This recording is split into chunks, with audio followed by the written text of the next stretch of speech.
Breaking news. On your side, we have footage of a disturbing event at the temple in the court of the Gentiles. A man named Jesus is overturning tables. He's throwing out people and animals, and money is being grabbed by the crowd. Our Lenten contemplative journey is interrupted by this chaotic scene in the very place where worship directed the people of Israel to their identity as God's people. This is a disruptive action by Jesus. So many sermons have called this portrait of Jesus cranky Jesus. I am sure that more than once in 36 years I have called him cranky myself. As if this behavior is atypical of the one we know as healer, companion, friend, teacher. As if Jesus is just having a bad moment or a temper tantrum that would soon resolve itself and go away. In today's terms, we would say Jesus needed a timeout, or maybe a mental health day. But the community that carried this story knew that Jesus' anger was serious business because they put it, the Johannine community put it in the 2nd chapter of John. So after we had that beautiful poetic introduction to, in the beginning was the Word, and the Word was God, and the Word was with God, then we have this anger. And we should wonder why that's part of the initial telegraph to us. So the Johannine community handed us this text for a reason, for a purpose. Now, in the church, we don't talk much about anger. And I think we're too quick to add the label of righteous to make it acceptable under certain circumstances. Well, that was righteous anger. But I want us to sit with this disturbing piece about Jesus' anger and the curious pairing by the lectionary elves with the 10 Commandments. What are we to make of these two side by side? Anger is something that makes us uncomfortable. The very air around us is disturbed. Our gut clenches. Our blood pressure rises, our color changes, we get red in the face, we say things in a loud voice, and sometimes we strike out with our bodies. Anger is not tame. It is not pretty. It is disturbing, and it interrupts the status quo. Jesus is not merely frustrated or irritated or cranky. Jesus is furious. We don't know what to do with anger, and so often we try to silence it. Bury the rage or the wound that started it in the first place. And we don't want to be angry, and we don't want to be on the receiving end of the anger of others.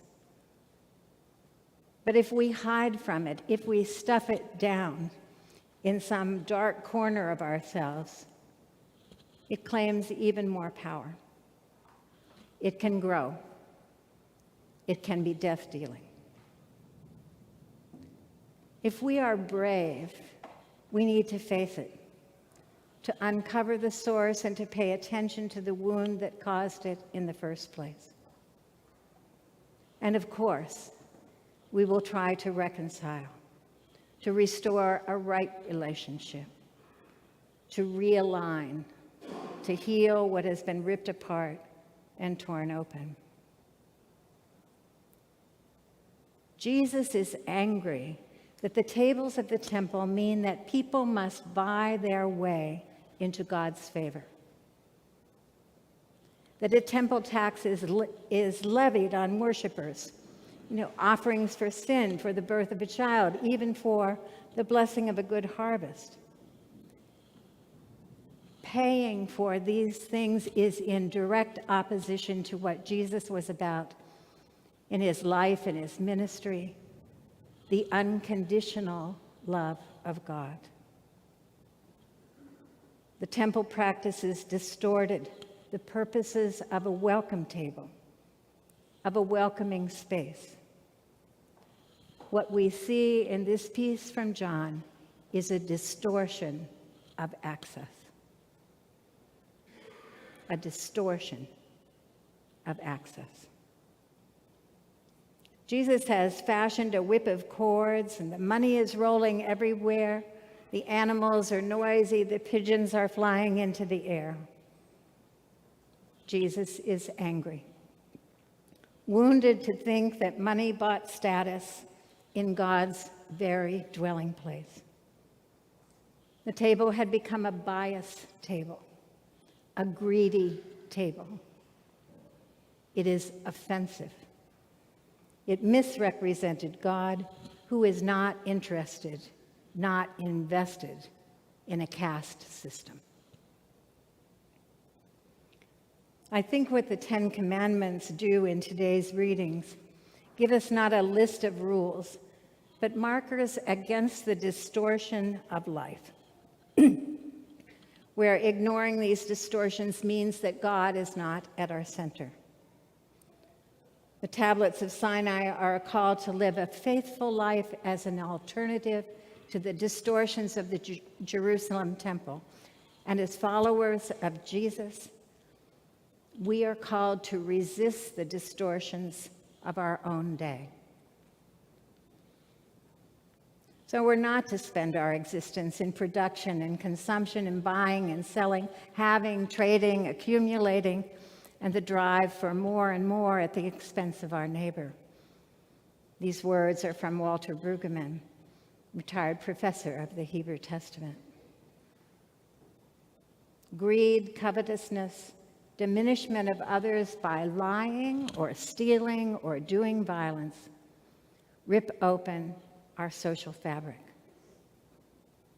God is not a cover for our personal or cultural agenda. God is love. God is compassion. God is mercy. When we ignore the commandments, when we ignore our baptismal promises, we cause distortion, and the image of God is untrue. And really, the image of God in us is untrue as well. The image of God is distorted, is wounded by our behavior. Jesus has called his disciples to orient their lives differently, and he angrily exposes religious authorities in particular who fracture the true purpose of our lives. Those who are keepers of the God story have failed. They have taken God's people in the wrong direction. The prophets spoke truth to power, and Jesus does the same. And it will mean that he will be killed. He came to make us whole and joyous and free to live a meaningful life, to live our true identity as God's people, as beloved community. Where do we sit at tables of distortion and harm today? What needs to be overturned, and how will that happen? This past Thursday, several people were gathered at the Murray Hill Neighborhood Library. And we were there to view a film called Just Another Bombing that was done by a documentary filmmaker, Hal Jacobs, who lives in Decatur, Georgia. This film, which is not available freely yet, is about a Ku Klux Klan bombing here in Jacksonville in 1964. The Klan bombed a home of a 6-year-old child and his single mother because she had enrolled him in a neighborhood school which was then all white. The school, the Lackawanna School, happened to be designed by a black architect. How ironic. And you may not have heard about it if you are longtime Jacksonville residents, because it was put on the back page in like a couple of lines, just another bombing. There was another bombing.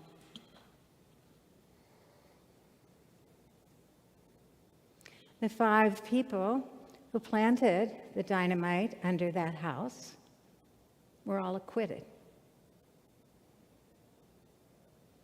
The story was picked up by Walter Cronkite and the New York Times.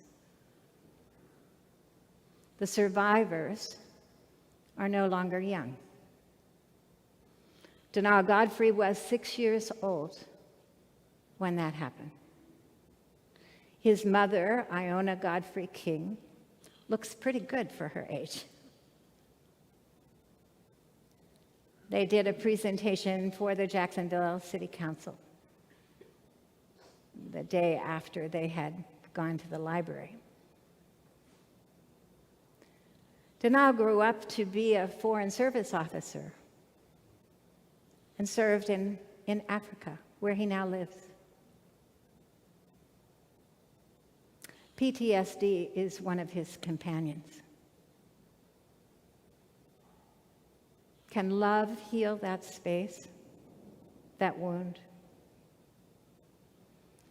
With the help of the city's of Jacksonville's Human Rights Commissioner, we learned, while we were there, we learned more history, we learned new vocabulary, and we experienced gracious space.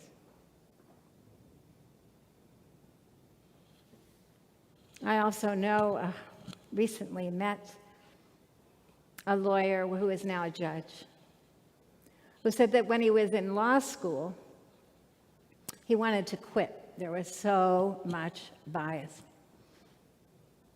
He said so one day he taped somebody's outrageous statement to the back of his dorm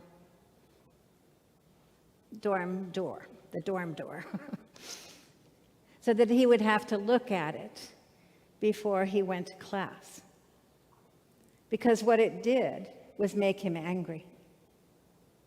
The outrageous, untrue, biased statement made him angry, and he used that anger as fuel to persevere. The wounds of racism, the distortion of human dignity should make us angry, and it should motivate us to action. But there are other tables that we sit at. So some of us of a certain age sit at the table of ageism. NPR and everybody else has been talking about cognitive function over age 70. I'm just saying.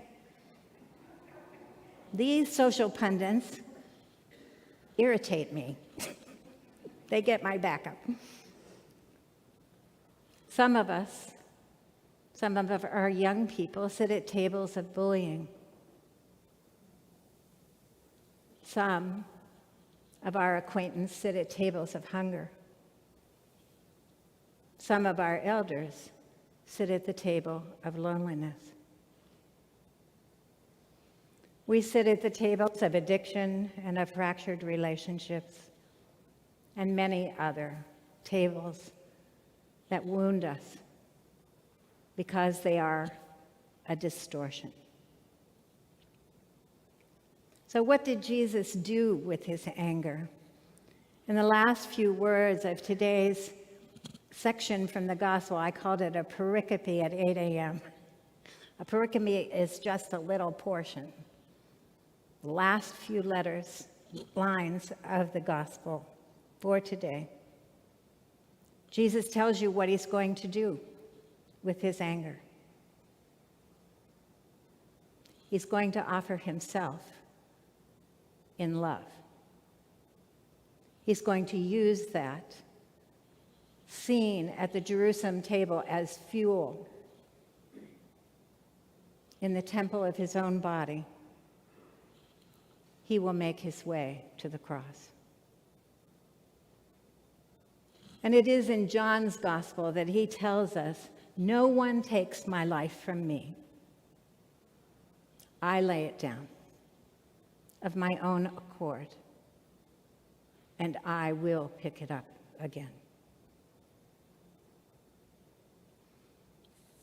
The Episcopal Church in this city has taken up the wounds of distortion in many ways. I understand that the Episcopal Children's Services now has served over 27,000 children.